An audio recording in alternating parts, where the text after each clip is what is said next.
आज गुंथर को जितने हेट मिले ना, शायद ही किसी सुपरस्टार्स को इतना ज़्यादा हेट कभी भी मिला होगा। हेलो दोस्तों, आज हम रिव्यू करने वाले हैं सैटरडे नाइट मेन इवेंट का। शो कैसा रहा और कितने रेटिंग ये डिजर्व करता है। ऐसे इस मेन इवेंट में टोटल 4 मैचेस होने थे। इन चारों मैचेस के बारे में भी हम बात करेंगे और इसके साथ ही एक छोटा सा हमें सेगमेंट भी देखने को मिला आर ट्रूथ, द मिज और जो हेनरी का। तो शो की शुरुआत होती है कोडी रोड्स और ओबा फेमी के मैच से। अगर हम इस मैच की बात करें तो मैच काफ़ी स्लो फेज में स्टार्ट होता है, लेकिन अगर आप ओबा फेमी के मूव्स देखो तो इनके मूव्स इतने पावरफुल लगते हैं कि आपको देखने में भी काफ़ी ज़्यादा मज़ा आएगा। शुरू में ही ओबा फेमी ने कोडी रोड्स को इतने जोर से पटका कि कोडी रोड्स का तो स्टार्टिंग में ही हालत ख़राब हो गया था। इसके बाद कोडी रोड्स ने अपना कोडी कटर भी लगाया और फिर पिनफॉल करने की कोशिश की, बट कोडी कटर से यार कौन ही पिनफॉल होता है। मैच यहाँ से थोड़ा सा पेस पकड़ता है और जिस प्रकार से एक बटिस्टा एक मूव मारते हैं स्पाइन बस्टर का, वही मूव यहाँ पर ओबा फेमी मारते हैं और ये मूव आपको देख के ना सच में मज़ा आ जाएगा। ओबा फेमी ने भी इस स्पाइन बस्टर के बाद पिनफॉल करने का कोशिश किया, बट पिनफॉल नहीं हो पाया। देखो, ये जो मैच है ये बहुत ज़्यादा लंबा समय तक तो नहीं चला, केवल 10 से 12 मिनट तक ही चला है। बट आप ऐसा भी नहीं कर सकते हो जो मैच है बहुत ज़्यादा ख़राब रहा। हाँ, टाइमिंग थोड़ा सा कम रहा है, लेकिन मैच ख़राब नहीं था, ठीक ठाक ही मैच रहा। खास करके अगर हम ओबा फेमी की बात करें तो उन्होंने इस मैच में काफ़ी ज़्यादा एफर्ट लगाया है और उनके जो मूव्स थे वो देखकर आपको सच में बहुत ज़्यादा मज़ा आएगा, आप इंजॉय करोगे। और देख लेना आने वाले समय में ना वो एक मेन सुपरस्टार भी आपको बनते हुए नज़र भी आएंगे अगर WWE इनका सही इस्तेमाल करती है तो। वहीं अगर हम कोडी रोड्स की बात करें तो हाँ, वो आपको थोड़ा सा डिसअपॉइंट करते हैं, उनके एफर्ट में भी आपको थोड़ा बहुत कमी लगेगा। बट ओवरऑल जो मैच है वो ठीक ठाक ही रहा। हाँ, टाइमिंग भले ही थोड़ा सा यहाँ पर WWE वालों ने कम रखा था। अगर हम इस मैच के रिजल्ट की बात करें तो यहाँ पर WWE ना तो ओबा फेमी को मैच जितवा सकते थे, क्योंकि अगर वो मैच जीत जाते तो हारता कौन? Cody Rhodes. और वो बंदा कोडी रोड्स है जो रोमन रेंस और जॉन सीना को भी हराया हुआ है, ब्रॉक लेसनर को हराया हुआ है। तो आप कोडी रोड्स को तो भैया यहाँ पर हरवा नहीं सकते थे। हाँ, कोडी रोड्स को अगर हम जिताने की बात करें, अगर वो जिता देते तो फिर आप एक फ्यूचर जो टैलेंट थे ओबा फेमी, उनका फ्यूचर पर भी एक सवाल हो सकता था। तो यहाँ पर WWE वालों ने क्या किया? बीच का रास्ता निकाला। इंटरफेयर करने के लिए ड्रू मैकिंटायर आ गए। अब ड्रू मैकिंटायर जब आए तो जिस प्रकार से कोडी रोड्स ने पहले ड्रू मैकिंटायर को कोडी कटर लगाया, फिर ओबा फेमी ने जिस प्रकार से ड्रू मैकिंटायर को मुंडी में पकड़कर जिस तरह से एक चोक स्लैम जैसा लगाया है, वो आपको देखकर वाकई में मज़ा आ जाएगा। तो यहाँ पर ये जो मैच है ये ड्रॉ पर ख़त्म हो जाता है। अब यहाँ पर इंटरेस्टिंग ये होगा कि जो स्टोरी है वो आगे अब किस प्रकार से बढ़ती है। कोडी रोड्स और ड्रू मैकिंटायर इनको ही लेकर स्टोरी आगे बढ़ती है, या फिर ओबा फेमी और ड्रू मैकिंटायर के बीच में हमें आगे कुछ स्टोरी देखने को मिलेगा। बट मुझे ऐसा लगता नहीं है कि WWE वाले ओबा फेमी को इतनी जल्दी मेन रोस्टर में लाएंगे। जहाँ तक मुझे लग रहा है कि आगे ड्रू मैकिंटायर और कोडी रोड्स के को ही लेकर जो स्टोरी है वो आगे बढ़ेगी। इसके बाद शो का दूसरा मैच था बेली और सोल रुका के बीच में। भाई, सबसे पहले तो मुझे ये बता दो कि इस मैच को रखने का क्या ही सेंस बनता है। ये दोनों के बीच में ना तो किसी तरह का कोई स्टोरी था और ना ही ये जो दोनों ही फीमेल सुपरस्टार्स थे ये दोनों कभी भी एक दूसरे के सामने भी आई हो, फिर क्यों ही इस मैच को रखा गया। हाँ, आप यहाँ पर एक सेंस बना सकते हो कि ये SNME जो शो था वो था ही कुछ ऐसा कि इसमें एक मेन रोस्टर का कोई भी सुपरस्टार्स रहता और एक NXT का सुपरस्टार रहता, इनके बीच में फाइट होता, वो सब तो ठीक है। बट कभी किसी भी एपिसोड में, चाहे रॉ का या फिर स्मैकडाउन के एपिसोड में, कभी भी इनको एक दूसरे के सामने आके रख के थोड़ी बहुत तो स्टोरी हमें देने का कोशिश करते, तब तो जो ऑडियंस है थोड़ा सा उन लोग को भी मज़ा आता देखने में। बट यहाँ पर ऐसा कुछ भी नहीं था। तो ये इनके बीच में ये जो भी मैच रहा वो बहुत ज़्यादा बेकार था, हमें तो बिल्कुल ही पसंद नहीं आया। बाकी आप क्या सोचते हो आप हमें कमेंट करके बता सकते हो। अगर हम इसके रिजल्ट की बात करें तो यहाँ पे जो सोल रुका है ये इस मैच को जीत जाती है। अब देखो, रिजल्ट कुछ भी हो, मैच आप कितना भी अच्छा क्यों नहीं डिलीवर कर दो, मैं इस चीज़ को बार बार कह रहा हूँ कि मैच आप कितना भी अच्छा डिलीवर कर दो, जब तक कि वहाँ पर एक अच्छा स्टोरी नहीं रहेगा कोई भी इंटरेस्ट उस मैच में नहीं लेगा। और इसमें 1% का भी इस मैच में एफर्ट नहीं डाला गया था और स्टोरी तो कुछ था ही नहीं, तो फिर क्या ही देखते मैच। जैसे यहाँ पर जो मैच है, मैच का रिजल्ट रहा कि सोल रुका जीत गई, तो शायद यहाँ पर WWE का एक यहाँ पर थिंकिंग हो सकता है कि यहाँ से सोल रुका को थोड़ा सा पुश मिल सकता है और हो सकता है मेन रोस्टर में भी वो आ जाए। शो का तीसरा मैच होता है AJ Styles and Dragon Lee versus Jevon Evans and Leon Slater. देखो अक्सर जो मैच होता है वो स्लो फेज से स्टार्ट होता है और फास्ट फेज में जाता है, लेकिन ये जो मैच है स्टार्टिंग से ही फास्ट फेज में रहा है और लास्ट तक ये मैच काफ़ी ज़्यादा फास्ट रहा। तो जैसे ही मैच स्टार्ट होता है, जेवॉन एवंस एंड लियोन स्लेटर ये दोनों ही एजे स्टाइल और ड्रैगन ली को लात मारते हैं, तो ये दोनों ही रिंग के बाहर चले जाते हैं। इसके बाद जेवॉन एवंस रिंग से रोप के ऊपर से एजे स्टाइल के ऊपर जाके गिरते हैं और फिर लियोन स्लेटर ने जिस प्रकार का एक जंप मारा और ड्रैगन ली के ऊपर आकर गिरे, वो भाई आपको ये मोमेंट देखने में मज़ा आ जाएगा, क्योंकि ये जो ऊपर से जंप करा था ना, ये रोप के ऊपर से नहीं बल्कि वो जो चारों पोल्स होते हैं ना उसमें से एक पोल के ऊपर से वो जंप मारा था। इसके बाद रिंग के बाहर ही थोड़ी बहुत लड़ाई चलती है। एजे स्टाइल क्लैश के लिए भी जाते हैं रिंग के बाहर ही, बट वो पॉसिबल नहीं हो पाता। जेवॉन एवंस एंड लियोन स्लेटर ने मैच पर थोड़ा सा अपना कंट्रोल किया, फिर ये लोग पिन करने की भी कोशिश करते हैं बट पिन नहीं हो पाता। ड्रैगन ली ने जेवॉन एवंस को रिंग के बाहर कर दिया और उसके ऊपर रिंग के ऊपर से वो फ्लाई भी करते हैं। अब रिंग पर रहते हैं लियोन स्लेटर और एजे स्टाइल। पहले एजे स्टाइल लियोन स्लेटर को स्टाइल क्लैश लगाने की कोशिश करते हैं बट ये पॉसिबल नहीं हो पाता। फिर वो फिनोमिनल स्टाइल के लिए जाते हैं बट यहाँ पर हो जाता है एक गड़बड़, क्योंकि वो अपना फिनोमिनल स्टाइल ही मिस कर जाते हैं, वो रोप से वो गिर जाते हैं। और फिर इसके बाद एजे स्टाइल अपने आप को संभालते हुए स्टाइल क्लैश लगाते हैं और यहाँ पर जीत हासिल कर लेते हैं। तो एजे स्टाइल और ड्रैगन ली यहाँ पर जीत गए और फिर लास्ट में इन दोनों ने जॉन सीना को भी ट्रिब्यूट किया।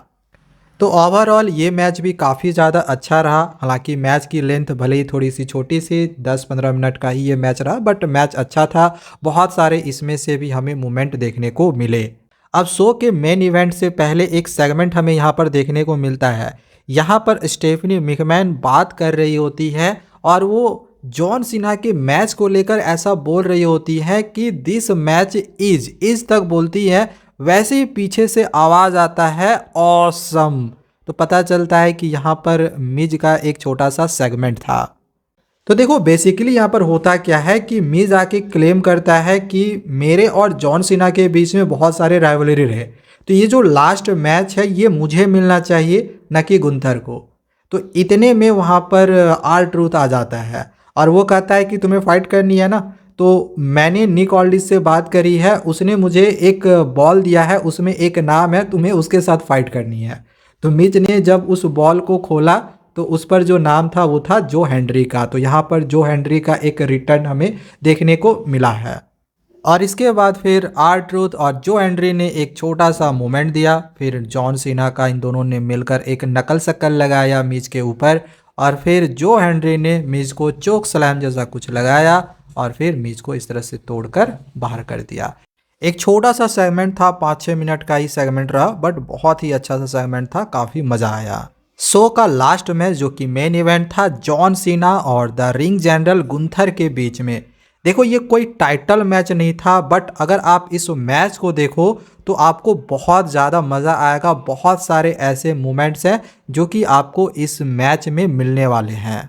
तो सबसे पहले एंट्रेंस होता है द रिंग जनरल गुंथर का और एंट्रेंस के साथ ही इसे बूज मिलना शुरू हो गया था। और मैं सच बता रहा हूँ कि ये जो मैच है ये कहीं ना कहीं कभी ना कभी यूट्यूब पर भी अपलोड होगा। उस वीडियोज़ में देख लेना, जितने लाइक्स नहीं होंगे उससे कहीं ज़्यादा आपको इस मैच में डिसलाइक देखने को मिलेगा। और इसके बाद जॉन सीना अपना लास्ट एंट्रेंस करते हैं। ऑब्वियस ये बात है, जब ये रिटायर हो रहे हैं तो ये इनका लास्ट एंट्रेंस ही होगा। वो अपने साथ जो नेवर गिव अप वाला लेकर आते थे, इसमें the last time is now वाला लेकर आए थे एंड इसमें डेट भी लिखा हुआ था। वो जो एक लास्ट रियल चैंपियन करके एक अनाउंसमेंट करवाते हैं, उसी तरह से अनाउंसमेंट करवाएं और फिर जो मैच है ये शुरू होता है। हालांकि मैच स्टार्टिंग में पहले थोड़ा सा स्लो फेज में शुरू हुआ और फिर धीरे धीरे ये अपना पेस जो है वो पकड़ना शुरू करा। शुरुआत में गुंथर पहले जॉन सीना के ऊपर थोड़ा अटैक किया, तो काफ़ी ज़्यादा मार खाने के बाद जब गुंथर जॉन सीना के छाती के पास एक बार मारने के लिए जा रहा था तो जॉन सीना ने गुंथर के हाथ को रोक लिया और फिर वहां से जॉन सीना हावी होना शुरू हुए। फिर जॉन सीना ने अपना नकल सकल का मूव भी लगाया और फिर जब जॉन सीना ए के लिए जा रहा था तो गुंथर ने डिफेंड करते हुए जॉन सीना के ऊपर ही सुप्लेक्स लगा दिया। इसके बाद जब गुंथर ने स्लीपर होल लगाया तो जॉन सीना ने तुरंत ही इस स्लीपर होल को अपने से हटा लिया। इसके बाद जॉन सीना जो एक सबमिशन करते हैं पैर पे फंसा कर वो वाला सबमिशन करा, बट गुंथर ने इस पर भी किक आउट कर दिया। इसके बाद गुंथर ने जॉन सीना के ऊपर एक ज़बरदस्त पावर बॉम्ब लगाया और फिर यहाँ से गुंथर ने जॉन सीना के ऊपर डोमिनेट करना शुरू कर दिया। इसके बाद गुंथर ने जॉन सीना के ऊपर लगातार 2-3 क्लोज लाइन लगाए और इस मोमेंट पर ऑडियंस गुंथर को बहुत सारी गालियां दे रही थी। जॉन सीना जितनी बार भी उठने की कोशिश करता उतनी बार गुंथर उस पर क्लोज लाइन लगा के उसको गिरा देता और यहाँ पर जॉन सीना की जो हालत थी वो अब बहुत ज़्यादा खराब हो चुकी थी। जॉन सीना किसी तरह खुद को बचाते हुए फाइट में आने की कोशिश करता है और अपना नकल सकल भी लगाता है। जॉन सीना ने इसके बाद अपना फिनिशर डबल ए भी लगाया, लेकिन गुंथर ने इस पर भी किक आउट कर दिया। जॉन सीना दोबारा से अपना फिनिशर डबल ए लगाने की कोशिश करता है, लेकिन गुंथर इसे बचते हुए स्लीपर होल में बदल देता है और फिर जैसे तैसे जॉन सीना इस स्लीपर होल से निकलकर रिंग के बाहर चला जाता है और अब फाइट रिंग के बाहर शुरू हो जाता है और रिंग के बाहर भी गुंथर से जॉन सीना को मार ही खानी पड़ती है। अब यहाँ पर एक मोमेंट आता है जब गुंथर जॉन सीना को अनाउंसर डेस्क पर लेकर जाता है वहाँ पर पटकने के लिए, लेकिन यहाँ पर ठीक इसी का उल्टा हो जाता है। यहाँ पर जॉन सीना ने गुंथर को अनाउंसर डेस्क पर पटक दिया, मतलब अपना जो फिनिशर है डबल ए यहाँ पर लगा दिया। इसके बाद जॉन सीना ने गुंथर के ऊपर पिनफॉल करने की कोशिश की, बट ये पॉसिबल नहीं हो पाया। फिर यहाँ पर एक मोमेंट आता है जब जॉन सीना टॉप रोप पे जाते हैं और गुंथर के ऊपर गिरते हैं। जॉन सीना ये दिखाते हुए कि ये मेरा फाइनल नकल सकल है, फिर से वो नकल सकल की ओर जाता है, बट गुंथर इसको डिफेंस कर लेता है और ये नकल सकल पूरा फिर नहीं हो पाता। और फिर गुंथर ने जॉन सीना के ऊपर पावर बम लगा दिया और फिर पिनफॉल करने की कोशिश की, पर यहाँ पर जॉन सीना ने किक आउट कर दिया। अब इसके बाद गुंथर टॉप रोप पे जाते हैं जॉन सीना के ऊपर स्प्लैश करने के लिए, लेकिन यहाँ पर हमें अब एक मोमेंट देखने को मिलता है कि जॉन सीना गुंथर को सेकेंड रोप से डबल ए अपना फिनिशर हिट कर लेते हैं और अब यहाँ पर लग रहा था कि शायद जॉन सीना को विक्ट्री मिल जाएगा। पिन फॉल करता है, लेकिन गुंथर ने इस पर भी किक आउट कर दिया। इसके बाद गुंथर जॉन सीना के ऊपर एक पावर बम लगाता है और फिर टॉप रोप पर चढ़कर जॉन सीना के ऊपर एक स्प्लैश लगा दिया। और अब कुछ ऐसा हुआ जो कि किसी ने एक्सपेक्ट नहीं किया था। गुंथर ने जॉन सीना के ऊपर स्लीपर होल लगा दिया। हालांकि जॉन सीना ने बहुत कोशिश किया कि इस स्लीपर होल से निकल जाए, बट वो निकल नहीं पाए और वो हुआ जो कि शायद ही हमें जॉन सीना में ये चीज़ देखने को मिलता है कि वो टैप आउट कर दे। और सच में भाई जॉन सीना ने टैप आउट कर दिया। जो बंदा नेवर गिव अप करता था, कभी भी गिव अप नहीं करता था, उसने भी अपने रिटायरमेंट मैच में गिव अप कर दिया। और इस तरह से इस मैच में गुंथर ने जीत हासिल कर लिया। और जैसा कि एक्सपेक्ट था कि WWE के बहुत सारे जो सुपरस्टार्स होंगे कहीं ना कहीं जॉन सीना को ट्रिब्यूट देने के लिए वहाँ पे आएंगे, और ऐसा भी कुछ हुआ। सभी लोगों ने जॉन सीना को ट्रिब्यूट दिया। एक अच्छा जो फेयरवेल था वो जॉन सीना का यहाँ पर ख़त्म हुआ। अब अगर हम इस पूरे एसएनएमई शो की बात करें तो जितने भी मैच रहे वाकई में बहुत ही अच्छा रहा। आगे मैं आपको रेटिंग भी बताने वाला हूँ कि कितना मैं इस शो को रेट कर रहा हूँ। देखो, सबसे पहली चीज़ तो ये कि कोई भी शो में अगर आपका मेन इवेंट अच्छा होता है तो समझ लो कि आपने 90% तो अच्छा काम कर दिया है। बाकी के जो भी मैचेस, आपके 2-3 मैचेस थे, अगर वो सही तरीके से डिलीवर हो गया, दैट मीन्स कि वो जो मैच होता है, वो जो शो होता है, वो आपका परफेक्ट हो जाता है। और यहाँ पर जो एसएनएमई का ये जो मेन इवेंट रहा वाकई में ज़बरदस्त रहा।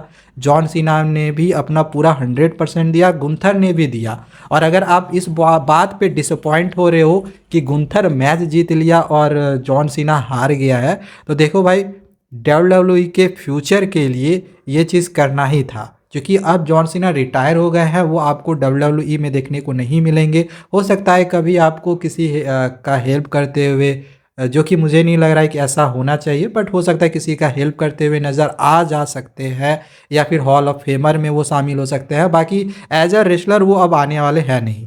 तो यहाँ पर डब्ल्यूडब्ल्यूई की फ्यूचर के लिए गुंथर को जितवाना भी सही डिसीजन है। ठीक है, तो मैं यहाँ पर इस शो को 5/4 रेटिंग देता हूँ। तो चलो आज के लिए इतना ही। बाकी आप इस शो को देखकर कितना एंजॉय करें कमेंट करके बताना। Thank you, bye bye.